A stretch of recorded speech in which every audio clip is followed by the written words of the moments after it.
Tu as peut-être vu cette vidéo qui circule partout, celle où les planètes du système solaire tracent une belle hélice à travers l'univers, comme un tire-bouchon cosmique géant. C'est visuellement spectaculaire. Et c'est aussi, en grande partie, trompeur. Le mouvement réel de la Terre à travers l'univers, ton mouvement réel, est infiniment plus complexe et infiniment plus fascinant que ça. Cette vidéo du tire-bouchon planétaire n'est pas totalement fausse. Le problème, c'est la façon dont elle est présentée. Elle sous-entend que l'idée classique des planètes en orbite autour du Soleil est dépassée et que la vraie réalité, c'est ce vortex élégant. Ce faisant, elle commet une erreur fondamentale. Elle suggère qu'un référentiel particulier, celui où l'on voit l'hélice, est supérieur à tous les autres, qu'il est plus vrai. Or, ce n'est pas le cas. Et pour comprendre pourquoi, il faut remonter à un homme qui méditait sur des bateaux. Galilée, 1132.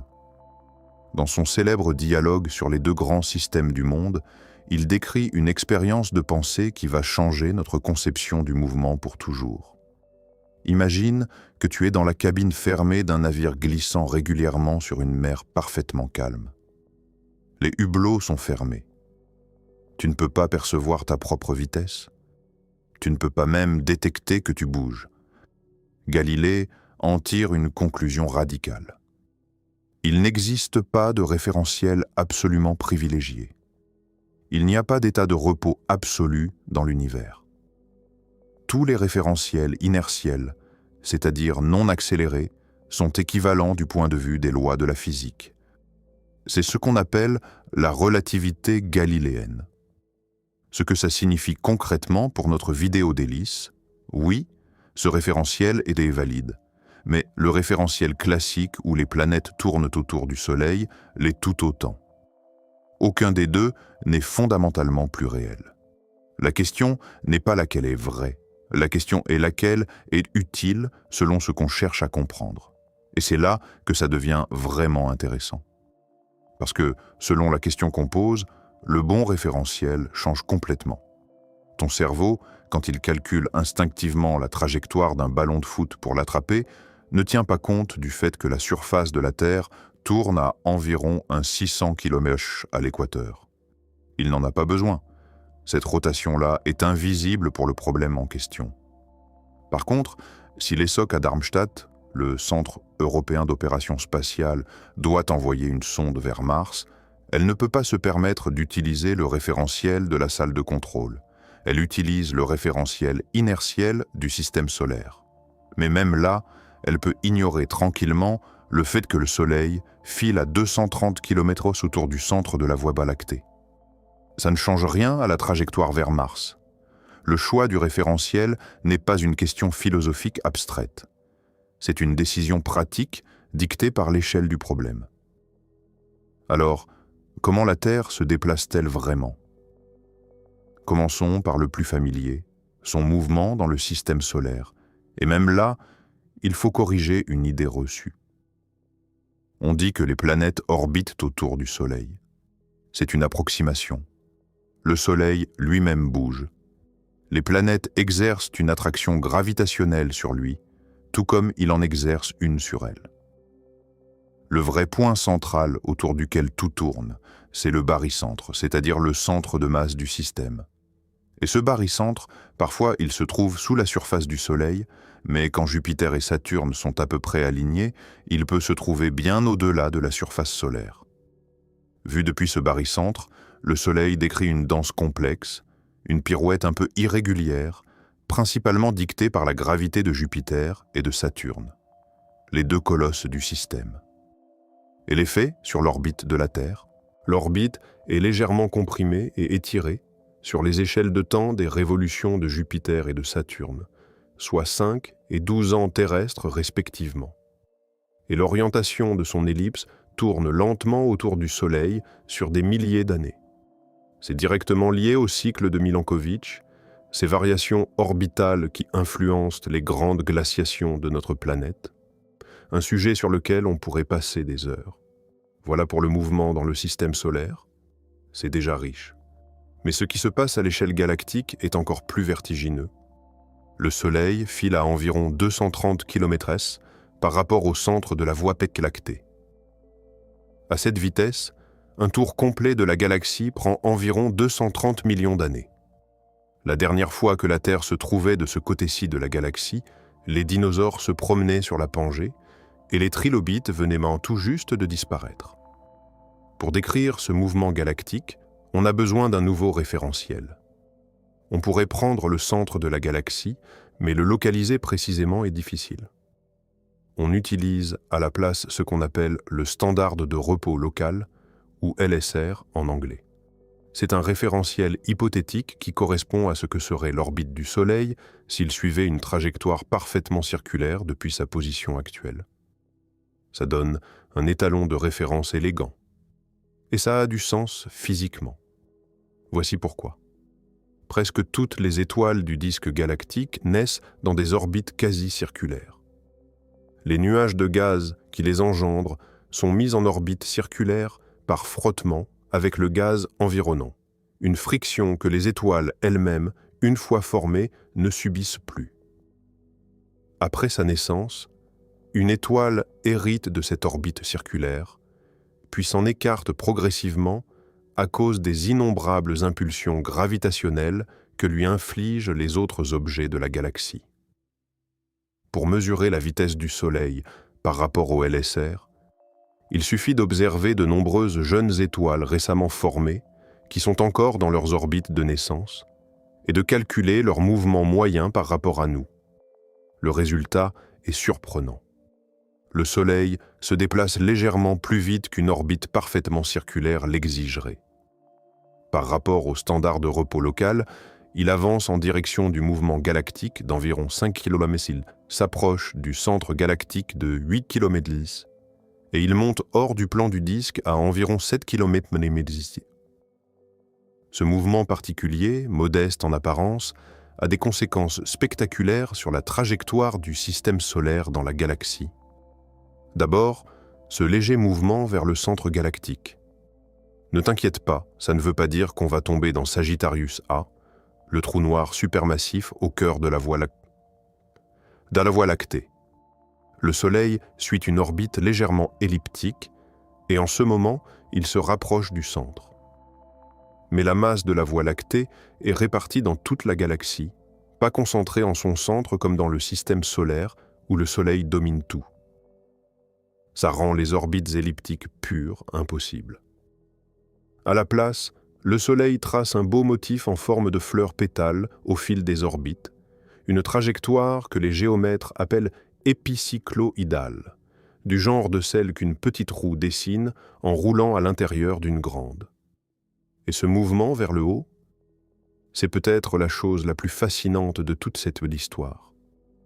En ce moment, nous sommes situés quelques dizaines d'années-lumière au-dessus du plan médian du disque galactique, et nous continuons à monter à 7 km/s. Mais nous ne risquons pas d'échapper à la galaxie. Il y a plus de matière sous nous qu'au-dessus, la gravité du disque freine notre ascension. Dans quelques millions d'années, on aura grimpé jusqu'à environ 300 années-lumière au-dessus du plan médian. Puis notre élan vers le haut s'arrêtera. Et on va replonger, traverser le disque, dépasser le centre, sortir de l'autre côté et recommencer. On effectue un de ces bonds gracieux environ toutes les 60 millions d'années, plusieurs fois par tour galactique. Cette oscillation verticale n'est pas qu'une curiosité géométrique. Certains astronomes pensent qu'elle est directement liée aux extinctions de masse qui ont ponctué l'histoire de la vie sur Terre. Les dinosaures ont disparu il y a 60 millions d'années, exactement la durée d'une de ces oscillations. Le centre du disque est une zone plus dangereuse pour le système solaire à cause de la densité plus élevée d'étoiles. Plus on s'approche, plus on risque une supernova à proximité ou une rencontre trop proche avec des objets massifs qui pourraient déstabiliser les débris dans le système solaire externe et déclencher une pluie d'impact. C'est une piste que les chercheurs continuent d'explorer. Mais cette oscillation a aussi une utilité scientifique directe. Elle nous donne un outil pour sonder la matière noire. La matière noire, tu le sais peut-être, est une forme de matière invisible qui ne peut être détectée que par son influence gravitationnelle. On l'a identifiée notamment grâce à la façon dont les galaxies tournent bien trop vite si on ne tient compte que de la matière visible. Il existe de nombreux modèles différents sur la nature de la matière noire. Et ces modèles font des prédictions différentes sur une chose particulière. Est-ce que la matière noire s'auto-interagit, c'est-à-dire est-ce qu'elle exerce des forces sur elle-même? Dans les modèles les plus courants, la matière noire n'interagit pratiquement pas avec elle-même. Elle reste donc diffuse et bouffie, répartie en un vaste halo autour de la galaxie. Mais dans certains modèles alternatifs, une très légère auto-interaction est possible, un peu comme une forme de friction. Ça permettrait à la matière noire de s'accumuler dans le disque galactique. Le disque serait alors plus massif que dans les modèles standards. Et comment détecter cette différence? En observant les oscillations verticales des étoiles. Plus le disque est massif, moins les étoiles peuvent monter haut dans leur oscillation, et plus vite elles sont ramenées vers le centre. En mesurant les vitesses verticales et les hauteurs maximales atteintes par les étoiles voisines, les astronomes ont pu peser le disque galactique. Le résultat? Jusqu'à présent, il n'y a aucune preuve d'une densité anormale de matière noire dans le disque, ce qui plaide en faveur de modèles où la matière noire ne s'auto-interagit pas. La façon dont nous oscillons dans la galaxie nous en apprend davantage sur la nature de la matière noire. Pensez un instant. Notre propre trajectoire dans l'espace devient un instrument de mesure. Maintenant, comment le système solaire, pris dans son ensemble, se comporte-t-il dans cette traversée galactique? Le plan des orbites planétaires, ce qu'on appelle le plan écliptique, est incliné d'environ 60 degrés par rapport au plan du disque galactique. C'est ce qui donne cette forme de tire-bouchon aplati quand on regarde les planètes bouger à travers la galaxie. Les planètes passent la moitié de l'année en avant du Soleil, dans son orbite galactique, et l'autre moitié en arrière. Pour la Terre, spécifiquement, elle est le plus en avance en septembre, le plus en retard en mars, et cela a une conséquence directe sur la vitesse galactique de la Terre. En juin, elle se déplace dans le même sens que le Soleil, leurs vitesses s'additionnent, c'est le moment où la Terre va le plus vite dans son mouvement galactique.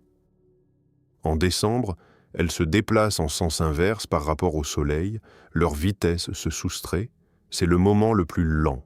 Et cette variation de vitesse, là encore, intéresse directement les chercheurs en matière noire. Si la matière noire est composée de particules exotiques, elles doivent traverser la Terre en permanence pendant notre voyage galactique.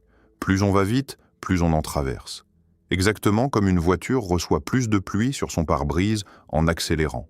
Donc, les détecteurs de matière noire devraient enregistrer plus d'événements en juin qu'en décembre.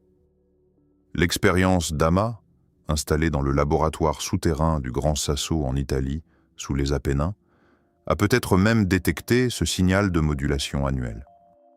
La question reste débattue, notamment parce que d'autres détecteurs n'ont pas encore pu reproduire le résultat. Mais la piste est réelle et activement poursuivie. Un dernier point sur ce fameux mouvement en vortex. Actuellement, le plan écliptique est presque face au sens du mouvement du Soleil dans la galaxie, ce qui donne effectivement cette forme de tire-bouchon. Mais en raison de la conservation du moment angulaire, le plan du système solaire ne va pas pivoter avec l'orbite galactique du Soleil. Après un quart de tour galactique, le plan écliptique sera perpendiculaire à la direction du mouvement. Le système solaire ressemblera alors à une grande roue qui roule en avant, pas du tout à un tire-bouchon. Tout ça, c'est notre mouvement dans la galaxie. Mais à l'échelle de l'univers entier, la Voie lactée n'est pas immobile. Elle est attirée par les masses qui l'entourent. On fonce vers la galaxie d'Andromède à quelques centaines de kilomètres par seconde. Et notre groupe local, Andromède, la Voie lactée et les petites galaxies qui les accompagnent, est lui-même entraîné à plusieurs centaines de kilomètres vers une immense concentration de masse dont on commence seulement à cartographier les contours. Le grand attracteur. À ces échelles, définir un référentiel unique devient très difficile. sauf qu'il en existe un dernier, accordé à nous par les toutes premières ères de l'univers. C'est le référentiel du fond diffus cosmologique. Cette lumière résiduelle, détectable dans les micro-ondes, a été émise par l'hydrogène chaud qui remplissait l'univers avant que les premières étoiles ne naissent. Ces atomes d'hydrogène se déplaçaient dans toutes les directions, mais ils avaient une vitesse moyenne. Si tu t'étais trouvé là, au début, en te déplaçant à cette vitesse moyenne, ce rayonnement t'aurait semblé identique dans toutes les directions. En revanche, avec une vitesse différente, la lumière arrivant en face de toi t'aurait semblé légèrement plus énergétique, légèrement plus bleue, celle venant de derrière, légèrement plus rouge. Ces atomes sont aujourd'hui pour la plupart prisonniers des étoiles, mais leur lumière, elle, est toujours là, partout dans l'univers. Le fond diffus cosmologique définit un référentiel de repos pour l'univers entier, et on peut mesurer notre vitesse par rapport à ce référentiel. Le résultat, on se déplace à 368 km/h, à plus ou moins 2 km/h, par rapport au référentiel de repos cosmique.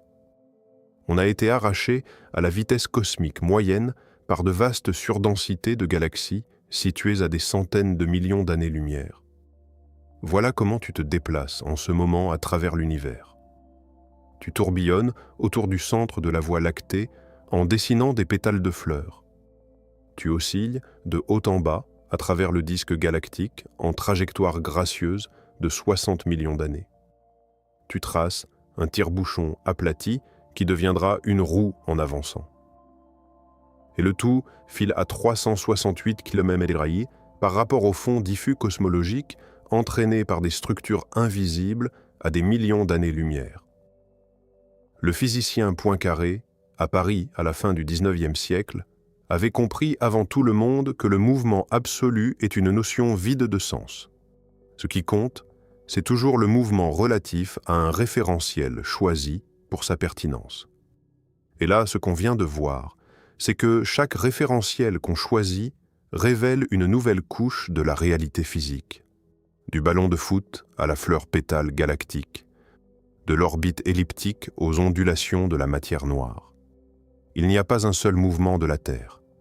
Il y en a des dizaines, tous simultanément vrais, tous utiles selon la question qu'on pose. Et l'univers, dans sa générosité, nous en offre un de plus, un dernier, celui du fond cosmique lui-même, qui garde la mémoire de ce que l'univers était quand il était jeune et uniforme et silencieux avant que tout ça ne commence.